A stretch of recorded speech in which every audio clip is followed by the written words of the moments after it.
6 minutes after 4 on the Voice of the Cape, 100.4 FM stereo in the Cape metropolitan area, 95.8 FM in the Boerland. Assalamu alaikum wa rahmatullahi wa barakatuh.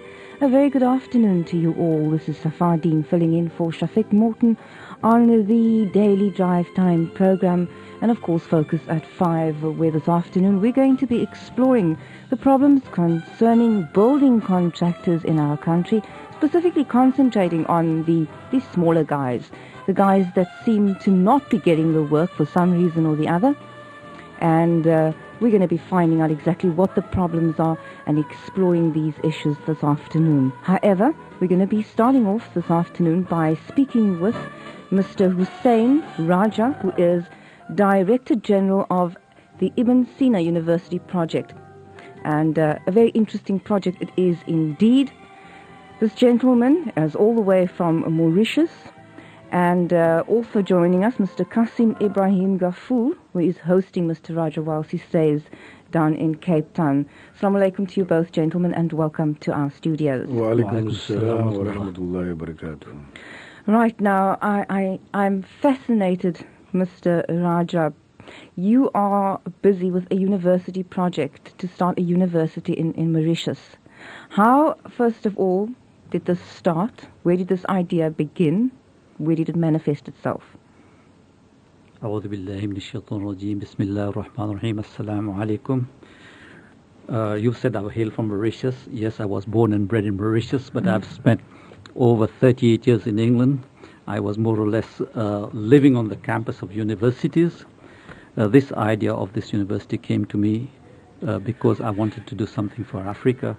But it was only very recent. I was sitting in my office very near the University of Manchester, and it occurred to me I couldn't see an African undergraduate.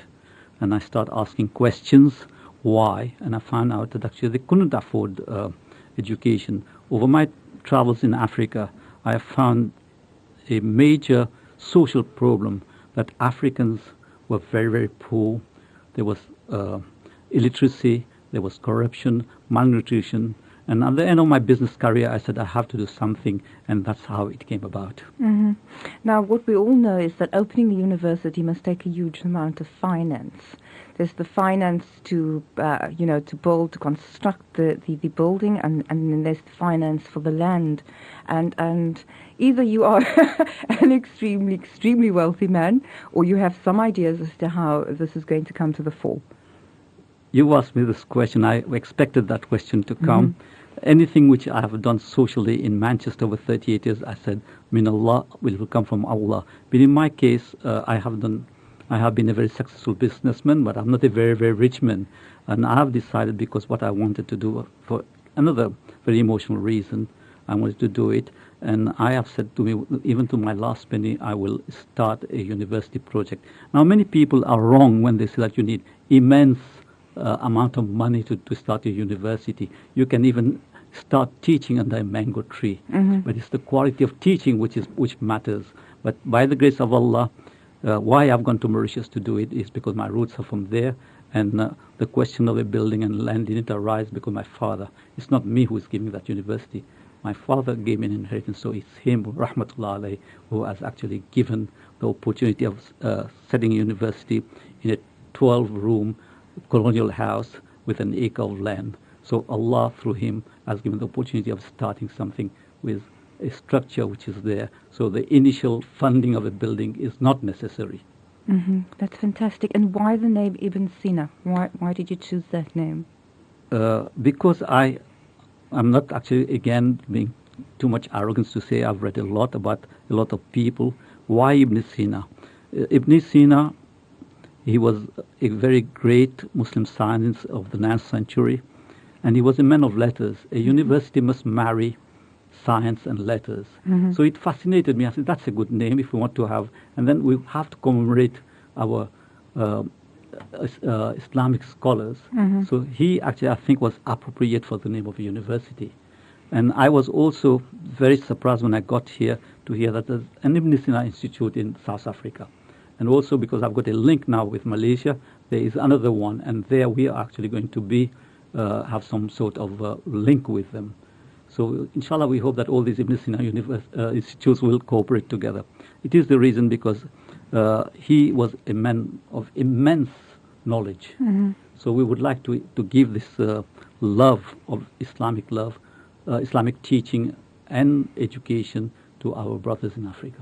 Right. Excuse my ignorance, but I would very much like to know what are the educational facilities like in Mauritius at this present moment?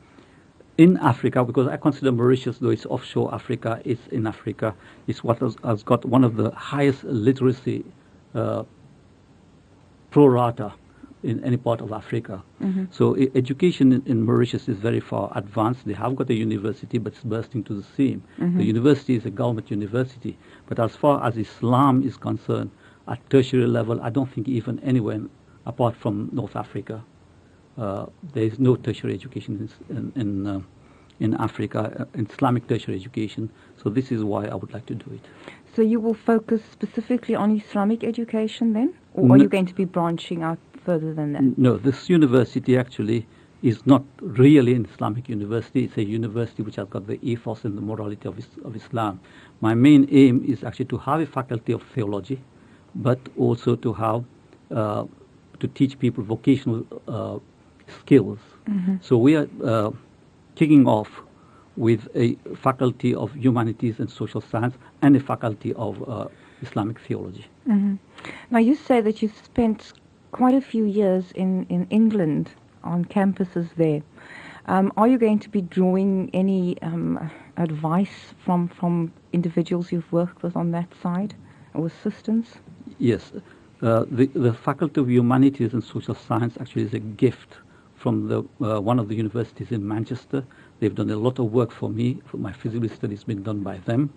And also, it's not on, because I was based, I've lived all my life nearly in Manchester, so I've got a lot of links in Manchester. But also, through the will of Allah, the National University of Malaysia has come forward, and they are providing our Honorary Dean of Islamic Studies for 1 year sabbatical to us. So we are looking at the other universities, and Alhamdulillah, this morning a miracle happened in Cape Town. ICOSA has volunteered to collaborate with us. So we now, not for the question of Islamic studies, though we've got a prospectus which is done by the National University of Malaysia. ICOSA has done a lot of work. We don't want to duplicate work. So they're providing all the courses, the syllabus, and the prospectus. Today, Professor Yusuf Da Costa said he is also willing to come fisabilillah to help us. So this has been a miracle. So we can now even maybe kick off before the anticipated date. And when is the anticipated date? Or when was the anticipated date, and when do you hope to kick off? But now the answer has already gone, because it was supposed to be September. We're too near. But because Professor Yusuf Kamar Zaman from the National University of Malaysia is joining us in November, so November will be the inauguration of the university. We're starting by a memorial academic library, which will be our first phase of the university. And in Mauritius, the languages spoken are, I think it's French, isn't it? What other languages are spoken? French and English? Yeah, English is the official language of Mauritius. People actually are not aware of this. Well, the spoken language, the lingua franca of the language of Mauritius is Creole. But Mauritius, it's a snob language to speak French. Everybody's trying to speak French. But the medium of teaching in secondary and tertiary education is English. So we will be teaching, our medium of teaching will be English. All right. So you'll be focusing just on English. You won't be offering any courses in Creole, in the local language? No, Creole actually is not a written language, though people are trying to do it. But because we are having a Faculty of Humanities and Social Science, we're going to incorporate the teaching of languages. So we will be teaching other languages than English. And English we're not really teaching, but French will be teaching for people from the non-English speaking, with the medium of teaching. But we are thinking of teaching other languages, and two major African languages we want to bring in, the Swahili and the Hausa too. Oh, that's fantastic.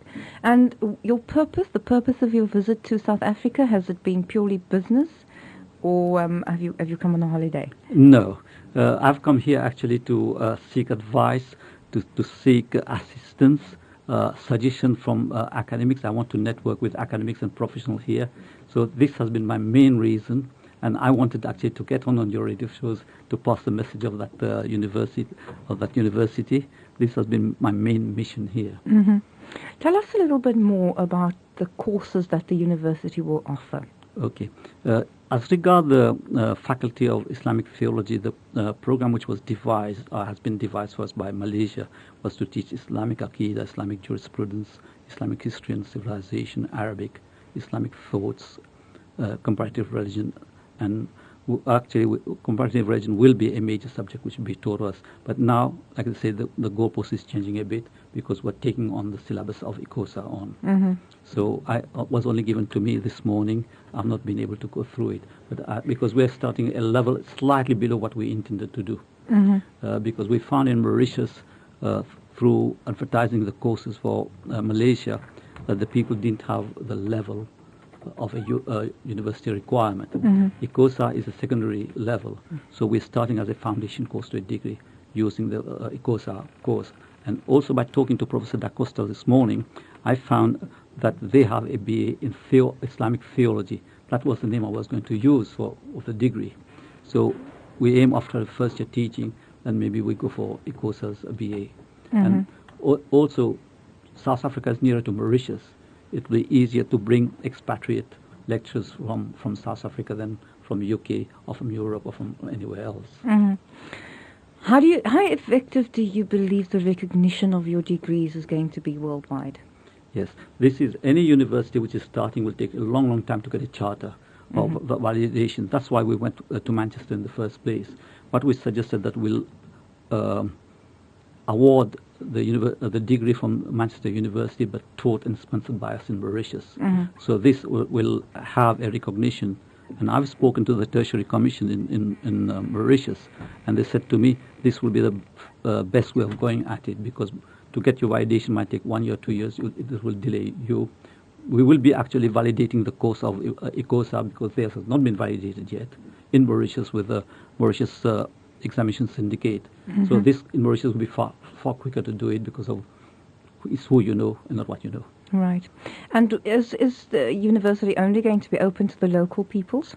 No, this university actually is dedicated to Allah, and it's a university for Africa. Mm-hmm. So we would like to import knowledge and export knowledge. Sure. Mm-hmm. So it would be open to everybody of any religion and any ethnicity, even for the both genders. Mr. Rajah, if there was one thing that you could ask of the Muslim community of Cape Town with regards to the start of your university, the opening of your university, or a contribution that they could possibly make, if there's anyone listening, what is it that you would ask of them? You actually asked me about the funding of the university. A university needs a lot of money, Mm-hmm. but I'm in the first instance asking people if they can sponsor. Mm-hmm. They can sponsor a computer room, like I'm sponsoring because of my late daughter, the library. Mm-hmm. So if they can sponsor even a photocopy machine, Mm-hmm. even like I said, also we're asking people to sponsor the time to come to us, 1 week or 2 weeks or 3 weeks to help us voluntarily. We're doing that, but in the end, we have to pay our overheads. Even my wealth, which I put forward, is not unlimited. Mm-hmm. So if people would like to donate, if they believe in the course is a good course, this is the main thing. If they don't believe, please, I am not begging for it. But if they believe it's a good cause, please, fi sabilillah, come and help us. How long are you still in the country for? Unfortunately, I've got a commitment on Saturday in Mauritius. I'm leaving Cape Town on Thursday. I've got a meeting at the airport on Thursday. I'm leaving on Friday morning back to Mauritius.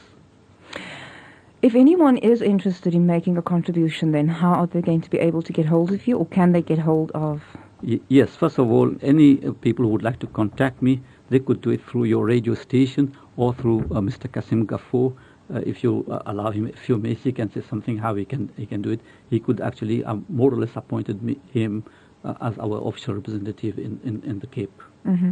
Mr. Gafour, do you have a telephone number for us that we can give on air in case anyone's interested in contributing? Yes, my dear. Actually, I live in Rylands Estate. Mm-hmm. The physical address is 13 Flat Road, Rylands Estate, Athlone. The landline is 692-1899, and I can either be contacted on the cell too, at 24-hour service, and the number there is 082-641-2021. May I also say, actually, people can get hold of me on the internet by email, and the address is ibnsina@itnet.mu. So if they need any details, any information, they can get hold of me on the email. All right, give us that address again. It's ibnsina@itnet.mu.